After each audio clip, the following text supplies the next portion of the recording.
So in this particular match between Sundowns and Pirates, there's something that happened where the linesman clearly got away with murder. And I'll show you why I say the linesman got away with murder here by getting an offside call wrong. So in this particular game or incident, we see here that Ribeiro plays a pass to Sales, right, in an attempt to score a goal here, right? That was a glorious opportunity for Mamelodi Sundowns. At this moment, when the ball is released, right, we see that the Sales is in an onside position. He's clearly behind the line, and I think Marco is keeping him onside in this case, right?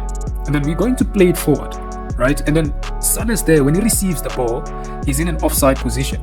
Right there, he's in an offside position, but it's not an offense to be in an offside position. The offside call or offside law starts to apply when the player who's receiving the ball starts interfering with play. So Sales interferes with play there, but he's coming from an onside position when the ball was released, right? He comes from an onside position, and then unfortunately he misses the chance. But the reason why I'm saying the linesman got away with murder here, because at this point in time, Orlando Pirates was leading Mamelodi Sundowns by 2-1, right? And if Sales scores this goal, if Sales scores this opportunity, the score becomes 2-2. But then it would have been disallowed because the linesman raised his flag to say Sales is in an offside position, right? So this would have been a major talking point, which would have gotten the Mamelodi Sundowns supporters extremely angry. And this would have been as a result of poor refereeing by the linesman here, because clearly Sales was in an onside position when the ball was played by Ribeiro, and then unfortunately he missed the opportunity. But had this ball gone behind, hit the back of the net, and at that time the linesman had already judged offside, right? So it means this goal would not have been allowed, and this would have exposed the dismal performances that we see week in, week out from the PSL referees. So you tell me, I mean, is it a matter of incompetence? Is it a matter of the game is too fast for these linesmen? Or what is the story here? What is the story exactly here?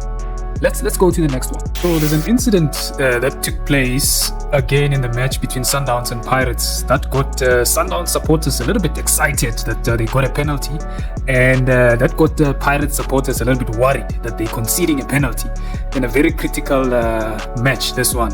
So let's clarify this one a little bit to see exactly what happened. So right here we see that a foul takes place on Ribeiro by CBC, right?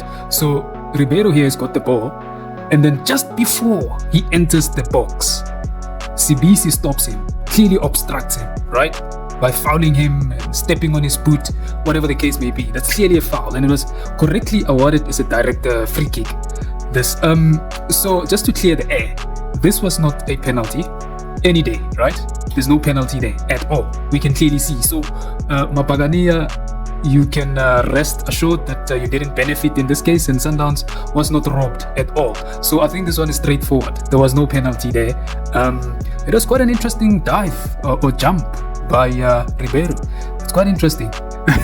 So let's quickly move to the next one. So in the game between Kaizer Chiefs and Richards Bay, we see a goal scored by Richards Bay. I think it's the second goal, which contravenes Law 11, offside. Right, so we'll see how this goal should not have been allowed according to Law 11, the offside. So here we see the Richards Bay player attacking the Chiefs goal and then taking a shot there, right? He takes a shot and then it rebounds off the crossbar, off the upright, and then the teammate scores a goal, right? And then we'll see why this goal should not have been allowed according to FIFA Law 11. So right here, we see that the Richards Bay player is taking a shot, right? You can see there he's taking a shot at goal. And then when he takes a shot, the ball rebounds off the upright, right? Rebounds off the upright. But when the ball was played, the Richards Bay player was in an offside position. His teammate was in an offside position. It's not an offense to be in an offside position, right? We'll roll it forward and then see that the ball rebounds off the upright, and then it falls for the player who was in an offside position when the ball was played. Right, so he's gaining advantage coming from an offside position. So according to Law 11, if a player who was in an offside position when the shot was taken and it rebounds off the upright, the player gaining advantage coming from an offside position should be judged offside. So this goal by Richards Bay should not have been allowed. It should have been disallowed because it contravenes law 11, offside. So this was an offside. Hard luck, Makosi. In this case, Richards Bay benefited. And let's go to the next one. Pirates and Stellenbosch. There was a case of a DOGSO that got a few people talking. So DOGSO stands for denying an opponent an obvious goal scoring opportunity, and it falls under law 12, fouls and misconduct. So here we see Brian Onyango and Mabasa fighting for the ball here, right? So there are three conditions, I think three key conditions you need to consider when making a judgment on a DOGSO situation. Number one, it's the distance or the proximity of the ball in relation to the goal. Number two is the number of defenders surrounding the attacking player. And number three, you need to consider the general direction of play, right? The key word there is general direction of play.